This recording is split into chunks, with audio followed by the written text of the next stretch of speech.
바울은 자기 자신을 죄인 중에 괴수라고 고백했었죠. 여러분 궁금하지 않습니까? 도대체 무엇 때문에 자신을 죄인 중에 괴수라고 했을까? 일반적으로 우리가 생각하기는 특별히 무슨 죄를 지어서가 아니라 성령의 조명 아래, 하나님의 깊은 은혜 아래로 내려가면 우리 자신이 얼마나 죄인인 것을 깨닫게 되죠. 다른 사람과 비교해서는 내가 더 깨끗해 보일지라도 하나님의 그 밝은 빛 앞에 놓이면 나의 더러운 것들이 다 드러나는 거거든요. 그래서 우리가 은혜 받으면 회개가 터지는 거죠. 은혜를 받으면 내가 죄인입니다 하는 고백이 터지는 거예요. 그런 하나님의 깊은 은혜 속에서 자신의 죄됨을 바라보고 나는 죄인 중에 괴수다라고 고백했을 거라고 우리는 이제 생각합니다. 근데 한편으로요, 이런 생각도 해보는 거죠. 바울도 남들에게 다 드러내지 못한 자기 안에 내적 갈등이 있지는 않았을까?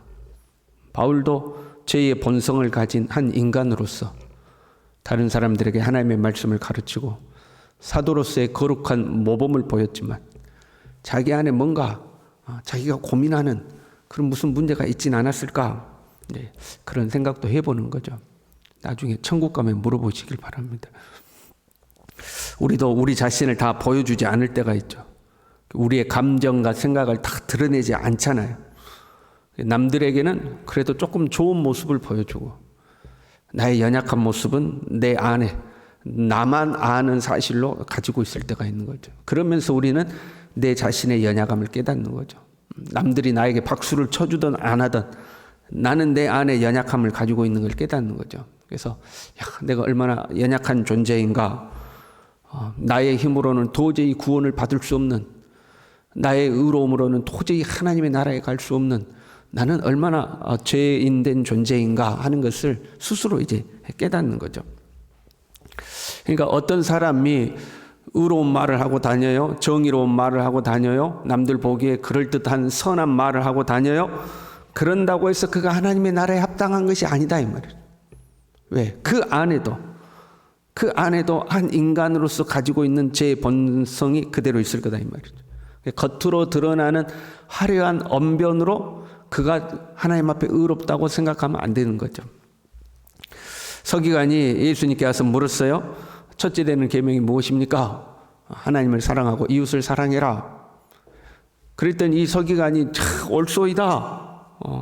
한 분 하나님 외에는 다른 이가 없고 마음을 다하고 힘을 다해서 하나님을 사랑하는 것이 이웃을 사랑하는 것이 번제물과 기타 제물보다 낫습니다 하고 이제 예수님의 대답에 아주 반응을 잘 한 거죠. 리액션을 아주 잘한 거예요.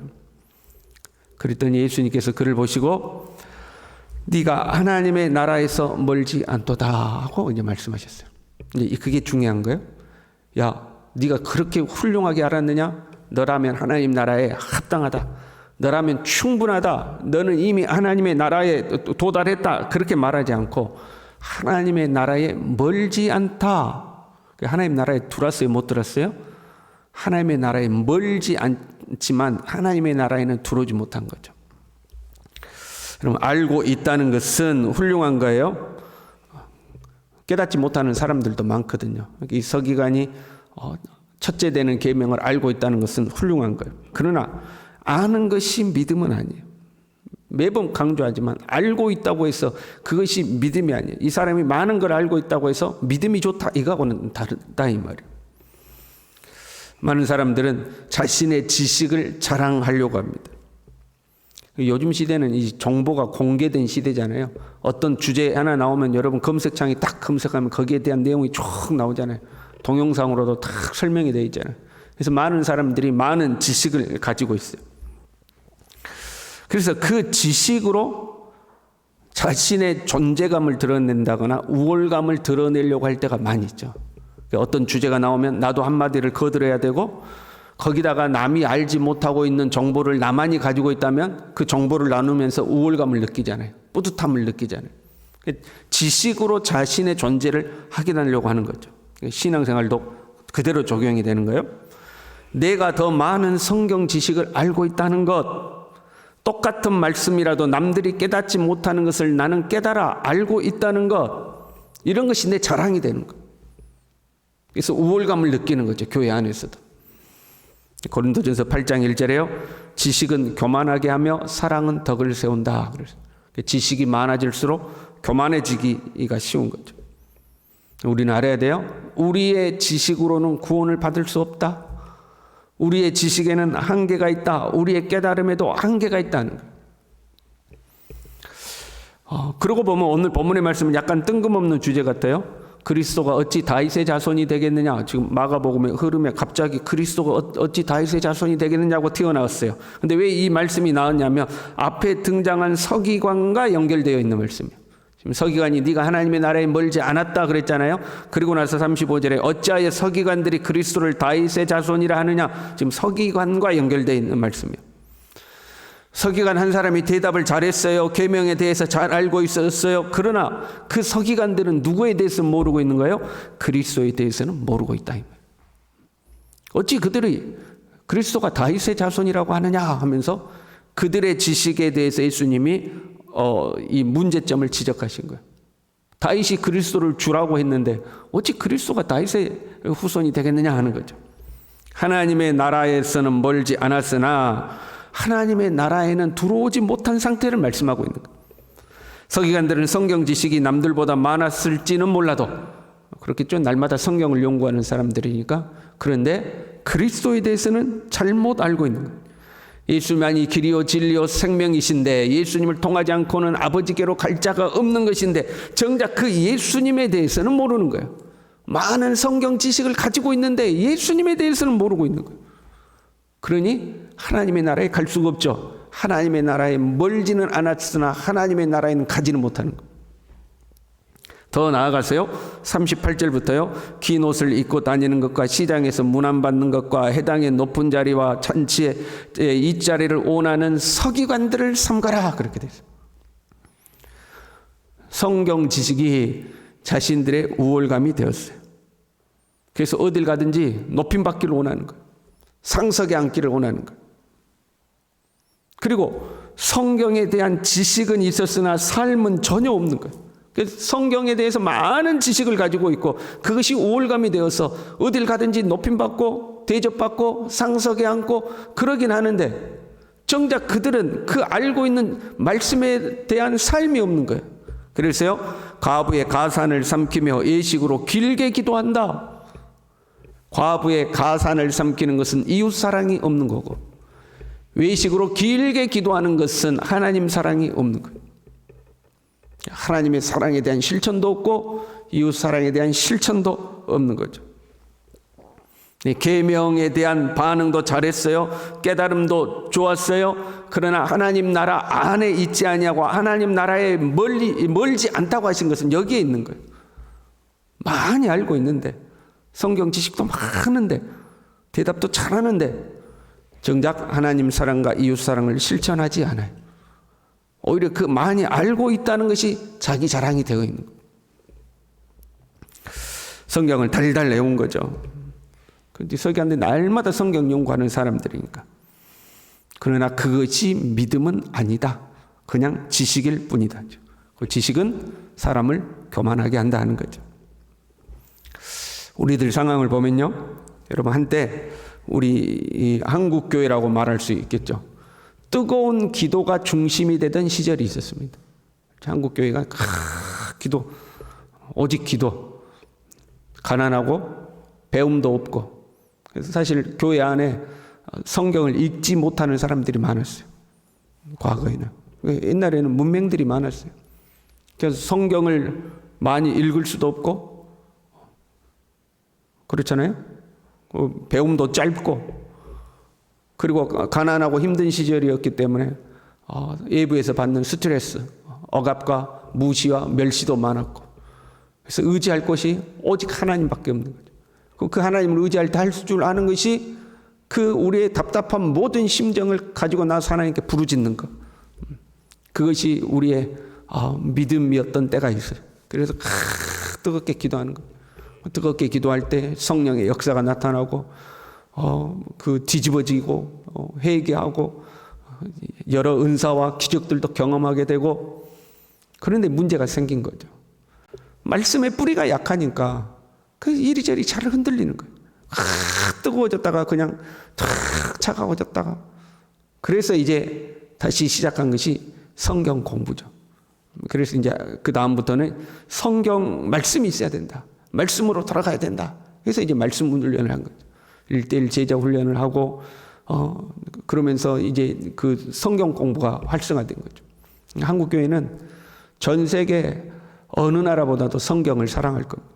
성경을 읽고 암송하고 그 묵상하고 연구하고 성경 공부를 하는 거예요. 거기에도 이제 약간의 부작용이 생긴 거죠. 기도하던 시절에 그 뜨거움이 사라진 거예요. 지적인 신앙으로 변한 거예요. 차가운 신앙이 된 거죠. 경험적, 체험적 신앙도 이제 사라져 버렸어요. 끝없는 지적 갈등 속에서 계속 새로운 말씀, 새로운 어떤 가르침, 이런 거 찾아다니는 거죠. 뭔가 더 우리 쉬운 편으로 쌈박한 말씀 어디 없는가 이런 거죠. 그래서 등장한 것이 이단들이죠. 지금의 이단들은 다 말씀풀이 하잖아요. 말씀으로. 기존의 교회에서 가르치지 않았던 새로운 비유풀이, 새로운 말씀풀이. 그래서 그 어떤 끊임없는 질적 갈증을 가지고 있는 사람들이 그리 끌려가는 거죠. 와, 처음 듣는 말씀이다. 처음 듣는 해석이다. 하고 이제 끌려가는 거죠. 서로 그런 이단에 넘어가지 않고 교회 안에 있을지라도 지식이 곧 신앙이라는 오해를 낳은 거예요. 많이 알고 있는 것이 믿음 좋은 거예요. 성경을 잘 알고 있는 것이 믿음이 좋은 거라는 그런 이미지가 우리에게 남는 거죠. 지식을 자랑하기는 좋아하지만 손수 땀 흘리면서 내 손에 더러운 것을 묻혀가면서 허리를 숙여 봉사는 하지 않는 거죠. 배우는 건 좋아하는데, 듣는 것도 좋아하고, 많이 아는 것도 좋아하는데, 그 말씀을 가지고 나가서 실제적으로 말씀을 실천하는 삶이 없어지는 거죠. 화려한 스펙으로 옷을 입고, 내가 신앙생활 몇 년이고 교회 직분이 뭐고 성경을 몇 독을 했고 내가 뭐 무슨 임원도 했고 뭐도 했고 화려한 스펙의 옷을 입고 사람들에게 인사받는 것 좋아하고 목사님 오셨습니까? 집사님 오셨습니까? 권사님 장로님 오셨습니까? 인사받는 걸 좋아하고 높은 자리에 오르는 것을 좋아하지만 교회 안에서도 높은 자리에 오르고 이제는 교회 밖에 나가서도 교계에서도 높은 자리에 오르고 그걸 좋아하지만 많은 사람들을 위하여 자신을 대속물로 내어주러 오신 예수 그리스도, 높임받기보다는 낮아지기 위해서 이 땅에 오신 예수 그리스도, 그 예수 그리스도에 대한 깨달음도 그 예수 그리스도의 본을 보여주심에 대한 실천도 없어지는 거죠. 우리가 서기관처럼 되는 거죠. 주의해야 되는 거예요. 내가 신앙생활 몇 년 했으니까, 그동안 신앙의 경험이 내가 남들보다 풍부하니까, 내 신앙의 지식이 많으니까, 그래서 내가 하나님 나라에 합당한 것이 아니다. 우리 모두 마음을 다하고 힘을 다하고 뜻을 다하고 목숨을 다하여 우리 하나님을 사랑할 수 있길 바랍니다. 이웃을 우리 자신처럼 사랑할 수 있길 바랍니다. 내가 아는 말씀을 실천할 수 있기를 바랍니다. 그럼에도 불구하고 나는 죄인 중에 괴수이고 나의 의로운 행위로는 구원을 받을 수 없으며 오직 예수 그리스도의 구속의 은총을 통해서 구원받는다는 이 믿음을 경고히 하는 저와 여러분 될 수 있기를 바랍니다. 기도하겠습니다. 하나님 아버지, 말씀을 알기는 아는데 깨닫기도 깨달았는데 남들보다 많은 말씀을 머릿속에 집어넣기는 넣었는데 예수 그리스도에 대해서는 정작 알지 못했고 또한 알고 있는 말씀, 하나님을 사랑하고 이웃을 사랑하라는 이 말씀을 정작 실천하지는 아니하고 오히려 자신들의 그 지식과 지위가 높임받고 상석에 앉기를 좋아하고 가부들의 가산을 삼키고 외식으로 경건해 보이는 척하는 하나님, 이런 껍데기뿐인 신앙으로 변질되는 것을 봅니다. 주여, 우리도 서기관들처럼 되지 아니하도록 우리의 주님을 오랫동안 섬겼던 우리의 이 영광스러움이 서기관들이 입고 있는 화려한 옷, 긴 옷, 내 자신을 드러내는 껍데기가 되지 아니하도록 정말로 주님을 사랑하고 이웃을 사랑하고 주님의 말씀을 실천하고 그럼에도 예수 그리스도의 구속의 은총에 무릎을 꿇고 머리를 조아릴 줄 아는 참 하나님의 사람들이 될 수 있도록 우리 모두를 붙들어 주시옵소서. 예수님의 이름으로 기도 올리옵나이다. 아멘.